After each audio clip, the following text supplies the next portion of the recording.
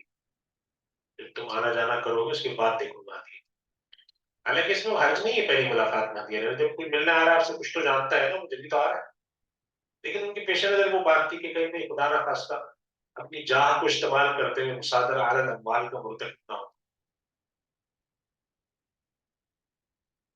چانچہ کسی بزرگ کا میں پڑھ رہا تھا ایک دفعہ دکان گئے تو خریداری بھاؤ تاؤ کر رہے تھے تو ان کے ساتھ کوئی صاحب آگے کہنے لگے تم ان کو نہیں پہچانتے تو بہت بڑے عالم و مفتی ان کو کچھ رعایت کر. تو انہوں نے سامان چھوڑ دیا، انہوں نے کہا میں اپنا دین بیچنے نہیں آیا. حالانکہ شرن جن صاحب نے ان کی سفارش کی تھی وہ غلط نہیں کی تھی، وہ بھی جائز ہے کہ بھئی یہ کتنے بڑے آدمی ہیں. مثلا مفتی نہ ہوتے تو ڈاکٹر ہوتے کہ فلاں ہمارے علاقے کے بڑے مشہور ڈاکٹر ہیں اور لوگوں کا بڑا خیال کرتے ہیں، آپ بھی ان کے ساتھ خیال کریں. وَإِذَا حُيِّيتُم بِتَحِيَّةٍ فَحَيُّوا بِأَحْسَنَ مِنْهَا. ایک بڑے عالم ہیں، بڑا شخص ہے، لیکن انہوں نے اس بات کو پسند نہیں فرمایا. انہوں نے کہا کہ یہ نہ ہو کہ میں جا کر ان سے کہہ رہا ہوں سنو تمہیں پتہ نہیں ہے میں اتنا بڑا مفتی ہوں، لہٰذا سیب آدھی قیمت پہ دو، گوشت آدھی قیمت پہ دو. تو اپنی وجاہت کو ایسے استعمال کر کے اس کا عوض لینے کو ہمارے یہاں لوگوں نے پسند نہیں فرمایا. ایسے ہی ہے نا. تو اس وجہ سے ہم ٹیکس کے بارے میں بھی یہ بات کرتے ہیں کہ ٹیکس کے اندر اگر آپ یہ سمجھتے ہیں کہ کہیں پر ایسا ظلم ہو رہا تو وہاں پر آپ کو رائے دینے سے پہلے ان سے کہ 4-5 لوگوں سے رائے لیں، کسی وکیل سے بھی رائے لیں. اور اگر آپ سمجھتے ہیں کہ میں اس قضیے میں بلا وجہ میں پھنسایا گیا ہوں اور اس سے نکلنا بہت مشکل ہے اور آپ کچھ توریہ کے طور پر استعمال کرتے ہوئے نکلتے ہیں تو ہمیں اس کی گنجائش معلوم ہوتی ہے، تو پھر یہاں تک میں سمجھتا ہوں کہ اجتماعی رائے سے اس کی فروغ کیا جا سکتا ہے. تو یہ بس چند گزارشات تھے ٹیکس کے حوالے سے. اور باقی یہ کہ ٹیکس کے مسائل ایسے ہیں کہ وہ مستقل آتے رہتے ہیں. آپ یہ سمجھیں کہ بہت ہو جائے مستقل نوعیت کے آتے رہتے ہیں تو وہ آتے رہیں گے مستقبل میں بھی. اس کے حوالے سے کچھ چیزیں پڑھ کے رکھنی چاہیے ہمیں. آج کے دن تو میں نہیں بتاتا، بتانا ممکن بھی نہیں تھا، جو ویسے بھی وہ ٹیکنیکل چیز ہے. ٹیکس کیا ہوتا ہے، ڈائریکٹ ٹیکس کیا ہوتا ہے، انڈائریکٹ ٹیکس کیا ہوتا ہے، لیوی کیا ہوتی ہے، ڈیوٹی کیا ہوتی ہے، ٹول کیا ہوتا ہے، ان کے لگانے کے طریقے کیا ہوتے ہیں، کیسے کلیکٹ ہوتا ہے، کیسے خرچ ہوتا ہے. اس کے بارے میں نا آپ لوگ تھوڑے سا اگر کہیں ممکن ہو کوئی کورس اٹینڈ کر لیں، معلومات لیں، اس سے فائدہ ہوتا ہے، آپ کو نظام سمجھ میں آتا ہے اور آپ سمجھتے ہیں کہ اچھا اس کے اندر ٹیکس کے اندر بجٹ ایلوکیشن کیسے ہوتی ہے، بجٹ کیسے بنتا ہے، ہمارے اخراجات کیا ہوتے ہیں، ڈیولپمنٹ ایکسپینڈیچر کیا ہوتے ہیں، رننگ ایکسپینس کیا ہوتے ہیں. ساری چیزوں کے بارے میں نا اس کے بارے میں پھر آپ کو رائے دینے میں تھوڑی سی آسانی ہو جاتی ہے. تو بس یہ گزارشات کی میں اس کی بات ختم کرتا ہوں. وآخر دعوانا کوئی سوال اگر کسی کا تو 1-2 سوال لے لیتے ہیں اس کے بعد پھر